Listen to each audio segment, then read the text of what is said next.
Praise the lord. Kakinada పరిసర ప్రాంతాల్లో ఉన్న స్త్రీలందరికీ గొప్ప శుభవార్త. ఈ నెల 12వ తారీఖున వే టు హెవెన్ మినిస్ట్రీస్ ద్వారా ఉమెన్స్ రివైవల్ కాన్ఫరెన్స్ ఏర్పాటు చేయడం జరిగింది. తప్పకుండా మీరందరూ రావాలని ప్రేమతో మిమ్మల్ని ఆహ్వానిస్తున్నాం.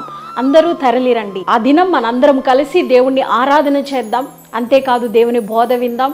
స్త్రీల నిమిత్తమై విజ్ఞాపన చేయడం జరుగుతుంది. అంతేకాదు ఒక బైబిల్ క్విజ్ ఉంది, అందులో తప్పకుండా మీరు పాల్గొనవచ్చు. రిజిస్ట్రేషన్ ఫీజ్ ఏమాత్రం లేదు, ఫ్రీ. తప్పకుండా అందరూ రండి. అంతేకాదు మీకు భోజనాలు కూడా అక్కడే ఏర్పాటు చేయడం జరిగింది. ఉదయం 10 గంటల నుండి సాయంత్రం 4 గంటల వరకు ఈ యొక్క కూడిక ఏర్పాటు చేయడం జరిగింది. స్థలం దంటు కళాక్షేత్రం, వెంకటరత్నపురం, 2వ వీధి, మున్సిపల్ ఆఫీస్ వెనకాల, కాకినాడ. అందరినీ ప్రేమతో ఆహ్వానిస్తున్నాం. మరిన్ని వివరాల కొరకు ఈ స్క్రీన్పై ఇవ్వబడిన నెంబర్స్కి మీరు కాల్ చేయొచ్చు. దేవుడు మిమ్మల్ని దీవించునుగాక. Praise the lord.